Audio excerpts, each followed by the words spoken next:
क्या आप जानते हैं इन वर्ड्स को कहाँ इस्तेमाल किया जाता है? यानी इन सभी वर्ड्स का मीनिंग क्या होता है और हमें इसे कब इस्तेमाल करना चाहिए। यहाँ लिखा है live in, live at, live far, live by, live beyond, live with in और लिव ऑन। तो अगर आप इन सब वर्ड्स को लेकर कंफ्यूज रहते हैं तो आइए इस कंफ्यूजन को खत्म करते हैं। लिव विद इन का मतलब होता है आमदनी को देखकर खर्च करना, या अक्सर आप किसी को यह कहते हुए सुने होंगे, चादर को देखकर पैर फैलाना चाहिए, यानी अपनी औकात को नजर में रखते हुए खर्च करना चाहिए। तो वहीं पर हम कहते हैं लिव विद इन। जैसा कि यहाँ पर दो एग्जांपल्स लिखा है, you should live with in your income, यानी आपको अपनी आमदनी को देखकर या अपनी आमदनी को नजर में रखकर खर्च करना चाहिए।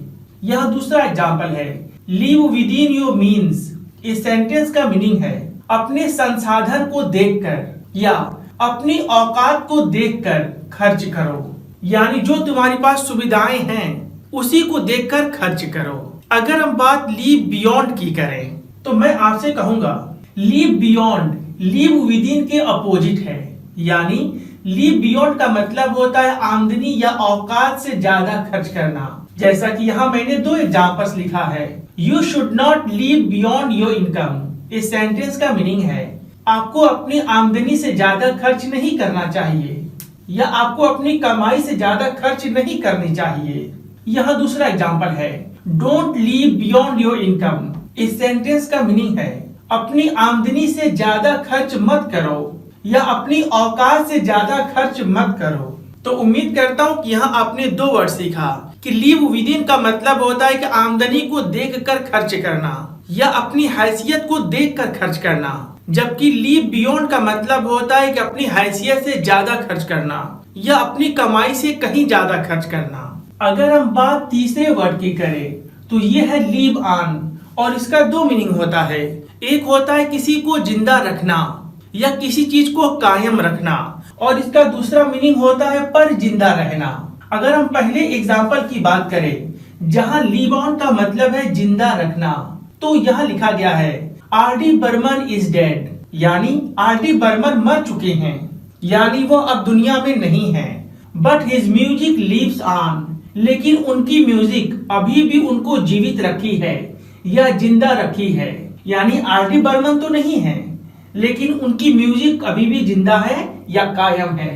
तो यहाँ आपने देखा कि लिव्स ऑन का मतलब हुआ किसी चीज को कायम रखना या जिंदा रखना। अगर हम बात दूसरे एग्जांपल की करें तो यहाँ लिव ऑन का मतलब है पर जिंदा रहना, जैसा कि यहाँ लिखा हुआ है ही लिव्स ऑन मेडिसिन, यानी वह दवाइयों पर जिंदा रहता है, यानी उसका जिंदा रहने का जो आधार है, जो बेस है, वो है मेडिसिन। आइए अब अगला वर्ड देखें। लिव फॉर का मतलब होता है के लिए जिंदा रहना, यानी किसी चीज के लिए जीना। जैसा कि मैंने यहाँ लिखा है ही लिव्स फॉर अदर्स। इस सेंटेंस का मीनिंग है वह दूसरों के लिए जीता है, यानी उसका जीना दूसरों के लिए है। She lives for wealth. इस सेंटेंस का मीनिंग है वह दौलत के लिए जीती है, यानी उसके जीने का मकसद दौलत ही है। और अगर हम बात तीसरे एग्जाम्पल की करें तो यहाँ लिखा है I have nothing left to live for, यानी जीने के लिए मेरे पास कुछ नहीं बचा है, यानी मेरे पास अब कुछ ऐसा नहीं बचा है जिसके लिए मैं जीऊं, यानी अब कोई मकसद नहीं बचा है। तो उम्मीद करता हूँ कि यहाँ आपने सीखा कि लिव फॉर का मतलब होता है के लिए जिंदा रहना। अगर हम बात लिव बाय की करें तो लिव बाय का मतलब होता है जिंदा रहने के लिए कुछ करना या गुजर बसर करने के लिए कुछ करना। जैसा कि हम इंसान अपने लाइफ को आगे चलाने के लिए यानी सरवाइव करने के लिए कुछ न कुछ करते हैं, तो इसी बात को कहने के लिए हम कहते हैं लिव बाय।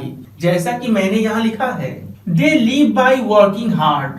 वे जिंदा रहने के लिए कड़ी मेहनत करते हैं, वे अपना गुजर करने के लिए कड़ी मेहनत करते हैं।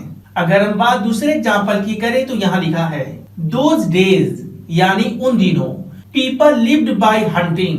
लोग शिकार करके अपना गुजर बसर करते थे या लोग जिंदा रहने के लिए शिकार करते थे।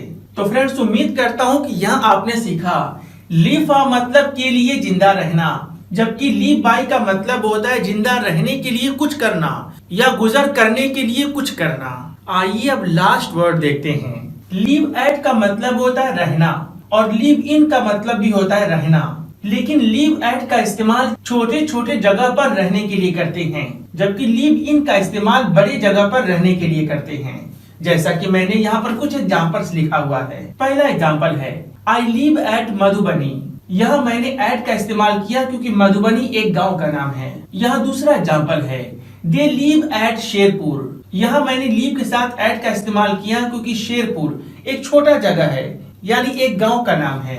वहीं अगर हम बात लिव इन की करें तो यहाँ लिखा है दे लिव इन दिल्ली, यानी वे लोग दिल्ली में रहते हैं। सी लिव्स इन लखनऊ, यानी वह लखनऊ में रहती है। चूंकि दिल्ली और लखनऊ बड़ा जगह है, इसलिए यहाँ पर लीव के बाद इन का इस्तेमाल किया गया है। तो फ्रेंड्स, उम्मीद करता हूँ आपने बड़े शानदार तरीके से इन सभी वर्ड्स के बारे में सीखा।